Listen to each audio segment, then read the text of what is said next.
Hi, ngasidi Kaphoi Asinba oina chajarage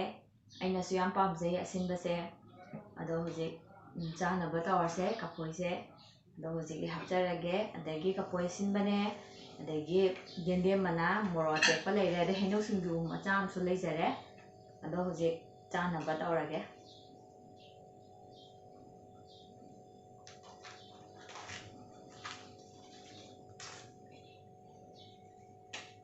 yendem mana da yomaga hapado adumaya hapjage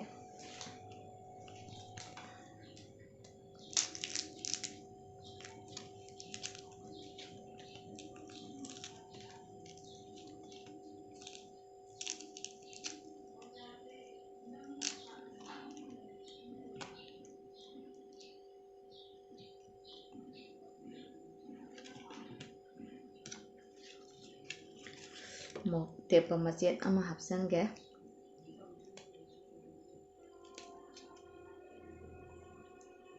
thum kitanga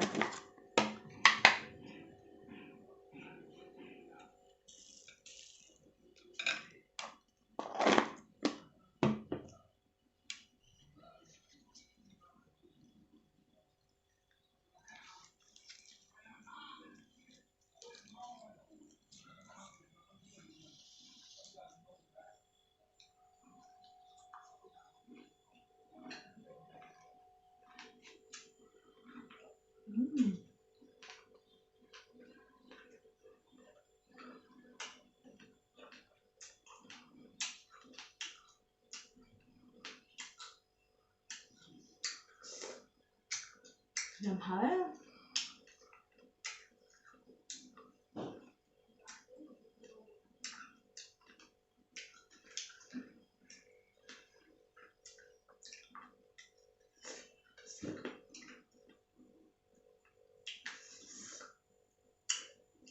ai hana da yam pamde asinba se athumba dai de athumba de ka hen pamde dagi henu singju chajage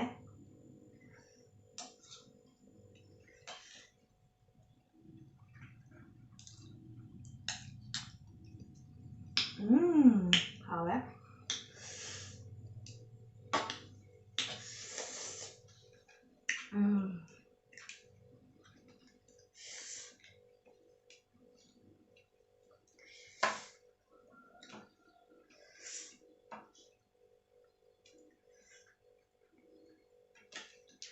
ado mayamna hay asinba sabase yam nabani henu singju saba de sumai sabase to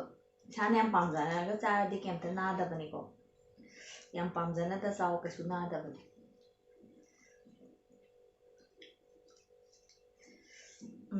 yam hawe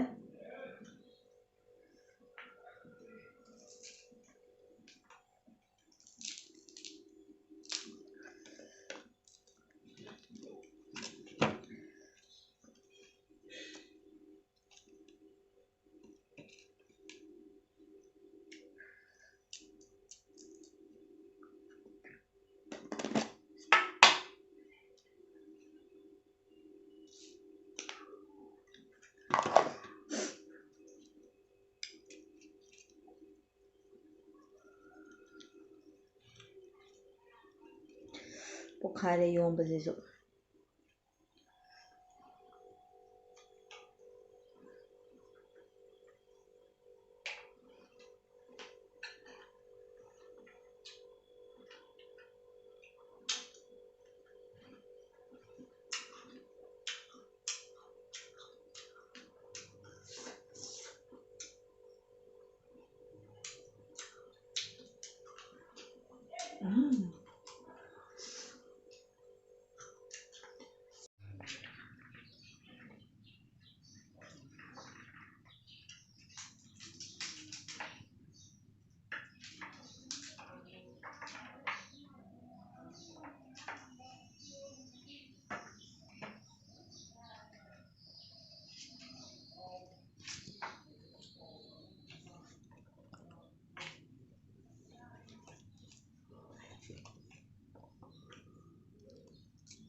ꯌꯦꯟꯗꯦꯝꯒ ꯏꯔꯣꯝꯕꯒꯤ ꯈꯨꯠꯆꯥꯒꯤ ꯈꯨꯍꯥꯎꯁꯤꯗꯤ ꯂꯩꯇ꯭ꯔꯦ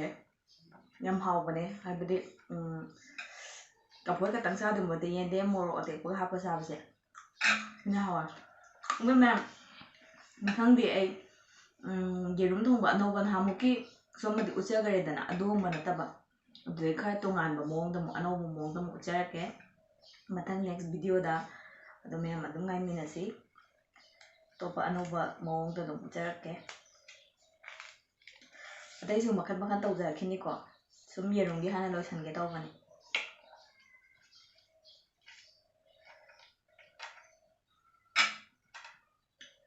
ꯃꯌꯥꯝ ꯍꯥꯎꯕꯅꯦ ꯁꯨꯃꯥꯏꯅ ꯌꯦꯟꯗꯦꯝꯒ ꯇꯧꯔꯒ ꯆꯥꯕꯁꯦ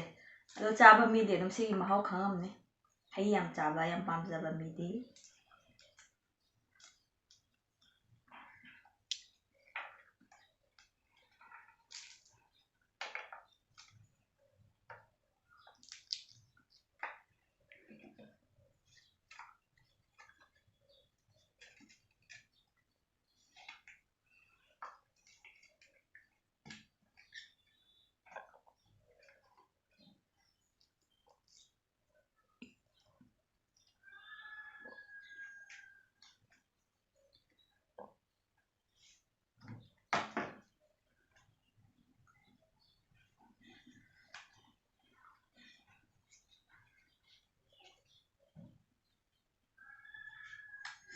ꯃꯌꯥꯝ ꯌꯦꯡꯉꯣꯛꯇꯣ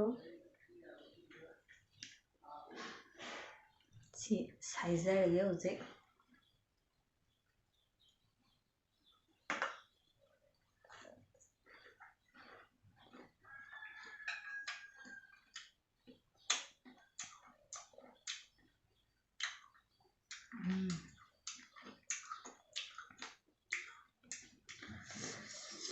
ꯌꯦꯟꯗꯦꯝ ꯉꯁꯥꯏ ꯍꯥꯟꯅ ꯑꯣꯏꯅꯝꯕ ꯑꯃ ꯌꯥꯎꯔꯝꯃꯦ ꯁꯤꯅ ꯌꯥꯝ ꯍꯥꯎꯋꯦ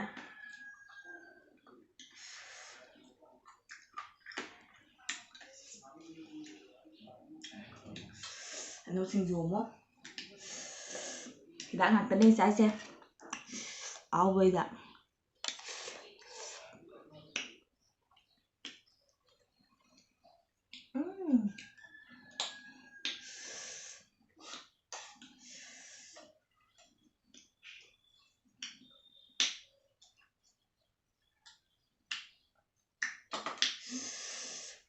ꯍꯩ ꯉꯥꯛꯇ ꯉꯥꯏꯔꯦ ꯉꯁꯤꯗꯤ ꯇꯣ ꯀꯐꯣꯏ ꯑꯃꯁꯨ ꯂꯣꯏꯁꯟꯈꯔꯦ ꯑꯗꯣ ꯃꯌꯥꯝ ꯚꯤꯗꯤꯑꯣꯁꯤꯕꯨ ꯅꯨꯡꯉꯥꯏꯕꯤꯔꯗꯤ ꯂꯥꯏꯛ ꯇꯧꯕꯤꯌꯨ ꯁꯕꯁꯀ꯭ꯔꯥꯏꯕ ꯇꯧꯕꯤꯌꯨ ꯀꯃꯦꯟ ꯑꯃꯇꯪ ꯄꯤꯕꯤꯔꯝꯃꯨ ꯑꯗꯩ ꯀꯩ ꯇꯧꯁꯤꯒꯦꯗꯣ ꯑꯗꯨꯝ ꯍꯥꯏꯕꯤꯔꯛꯑꯣ ꯃꯊꯪ ꯇꯧꯔꯛꯀꯅꯤ ꯍꯥꯏꯗꯤ ꯑꯩꯅ ꯇꯧꯔꯛꯇꯦ ꯑꯩꯈꯣꯏꯅ ꯚꯤꯗꯤꯑꯣ ꯀꯃꯦꯟ ꯄꯤꯔꯀꯥꯟꯗꯁꯨ ꯇꯧꯔꯛꯇꯦ ꯈꯣꯠꯇꯦ ꯑꯗꯨꯝꯕ ꯋꯥꯔꯧꯕꯤꯒꯅꯣ ꯑꯗꯨꯝ ꯇꯧꯅꯤ ꯑꯩꯅ ꯁꯨꯝ ꯃꯊꯪ ꯎꯠꯆꯔꯛꯀꯦ ꯍꯧꯖꯤꯛꯇꯤ ꯂꯣꯛꯗꯥꯎꯟꯁꯨ ꯂꯩꯕꯅꯤꯅ ꯃꯌꯥꯝꯅ ꯍꯥꯏꯕꯁꯤꯡꯗꯣ ꯄꯣꯠ ꯆꯩ ꯂꯩꯕ ꯄꯥꯛ ꯐꯪꯗꯦ ꯂꯣꯛꯗꯥꯎꯟ ꯂꯣꯏꯔꯗꯤ ꯑꯗꯨꯝ